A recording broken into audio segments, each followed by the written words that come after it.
we're taking part today in NASCAR's first ever race on snow. Hello everybody and welcome to the Snow Rally of Colorado, where we have got the NASCAR stock cars on track here, starting from 35th position for a 15-minute race. Can we go from the back to the front? Can we survive the chaos? There is going to be plenty of that here today. Now, as you can see, the snow kicking up in, kicking up myself the throttle. Okay, let's try that again.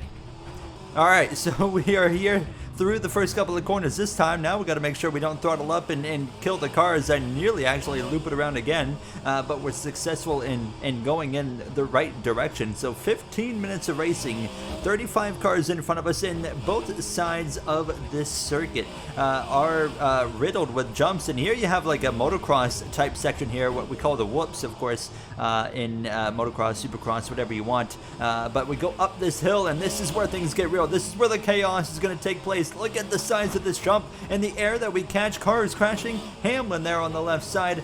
Some of the classic cars as well, but only 3 cars crash at the end of this opening lap. So we survived so far, but I know for a fact we're going to get involved in some of the chaos ourselves here today. There's no way we're going to be able to survive here. Now we go through this whoop section here. This really unsettles the car, but it's a lot of fun to go through here as we get ready to go at it again. Now, I can tell you on a direct drive wheel, this right here, this landing, it doesn't feel particularly comfortable. We've got a huge pile up here. This is a NASCAR style crash. Now Hamlin's wrecking in the background. I get turned by Danica Patrick, who throttles back up trying to get back going. So now we're part of the pile up as well. I decided to just throw my car at other cars at this point. Here comes Harvick across everybody. You got the 25 Minion there on the left side. He's having a good time. What is going on here suddenly in the snow of Colorado? We somehow gain positions after all of that. We're up into P28, so we'll gladly take that now. Up the inside of Australian legend Marcus Ambrose right there, of course, a 2-time winner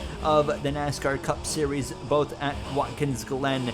We would continue on, and I wasn't even going full speed over this big jump right here, so we got way more capabilities as I nearly been in there getting some major contact on the wall. We got a couple of Harvicks there in front of us now. Which one's retiring? Which one's continuing on in the NASCAR world as we close in on the back of this 4-car as we continue in P27, and here comes a car at my inside actually trying to take P28 away, and then he's going to almost pull a bit of a slider, and as soon as that happened, it kind of gave me an idea.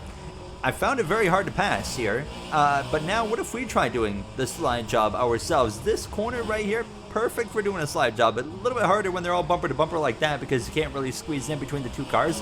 But we continue on up the jump here on this front stretch. More cars there in front of us facing issues. Contact there on the landing. That's Larson on the far right that we're going to pass. So up into P25, P26 area. This car is still on my right, not making it easy. He's going to fight back as we continue on, but we would get in front of them now and maintain that 25th position. Here's the slide job right here on the 4 of Harvick. Thank you very much. Just sail it off in there. Slide up in front of him, take the lane, and he can't battle back on the outside. More trouble here. Every lap there's trouble. As you can see, that was a mellow yellow car there off in the barrier as we would continue now up the inside of Marcus Ambrose. Look at this train of cars we got right here as we now run in 23rd and nearly wrecked Ambrose and myself in the process now as we're going to try and get up the inside here. You got to be really careful into this whoop section because you just don't want to unsettle the car and send it flying into that corner, but it works out here as we hit the jump again, and I just love going through here for things like this. Elliott Harvick there going around. I'm gonna hit the brakes, and there's one of the moments where a brake pedal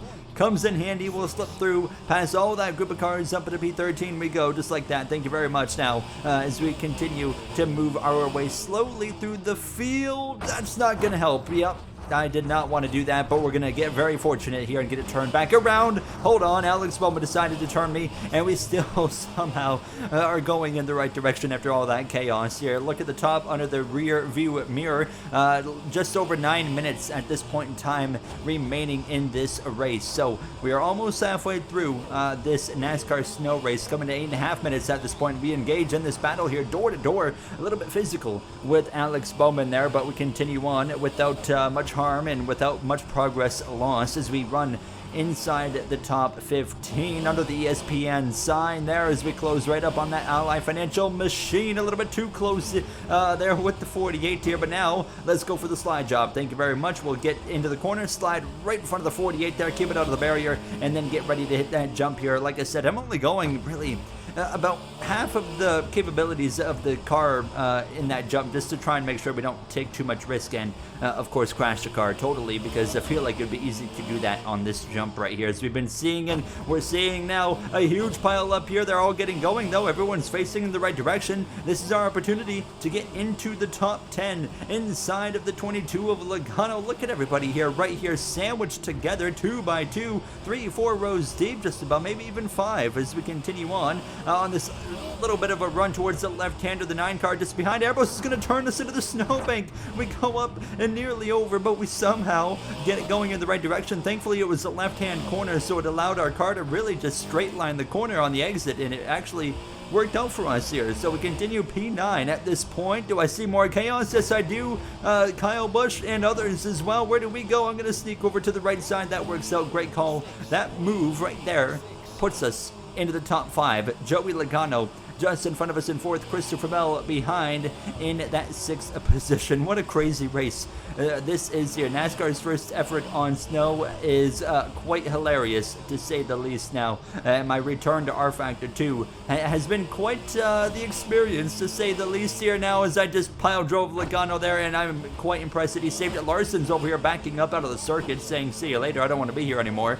as we now have just 5.5 minutes remaining in this race, well past the halfway point here. Trying to be patient, but as well trying to get a move on it, because as more crashes happen, it's kind of separating the field, so we're probably not going to see any more big crashes. We're going to see separate little incidents from this point on. We passed Truex and Logano both for position into 3rd. Cindric is next in 2nd. He's nearly 8 seconds up the road. He is 8 seconds up the road here. We've got more problems here. Harvick on the right. One of the 19 cars on the left. We'll try to go around all of them here as we don't gain any time. As I actually am going to get turned again. I didn't realize the 4 car was there on the left, but somehow, again, we have been looking out so hard. We get turned back immediately in the right direction, and we'll stay ahead and in the game. 10 seconds behind Cindric now. A very close call right there with the barrier, but that gap was starting to come down to Cindric.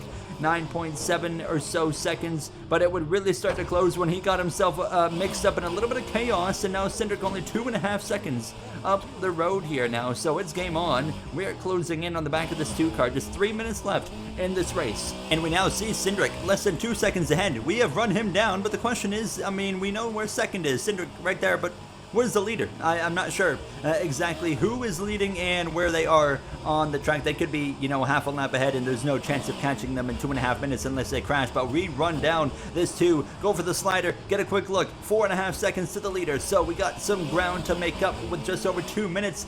We might have 2 laps in it. That might be all we get, as Kyle Busch is crashing in front of us, and he's going to back it up right into the path of myself. Back down to 3rd place we go. Fortunately, damage is off in this race, but here we go, door slamming the 2, even really getting physical now with that Penske driver discount tire Ford Mustang, and we get ahead of Cindric again. The gap to the leader just under 4 seconds at this point as we come to 1 minute and 25 seconds. This is going to be really close here on time as we come now to less than 1 minute. The gap down to 2.9 seconds here to the leader. You can actually see the leader from here. He's going down into turn 1 right now as we continue to try and slice through and avoid this chaos here. We got a 2 car in the way, not Austin Cindric, and then the next car in front of him is the leader. But do we have enough time to get another lap in? This might be the final lap. There's 30 seconds left. It's going to be really close, and I decided we got to full send, so I full send over this first jump, full send over the second jump. The leader's right up there,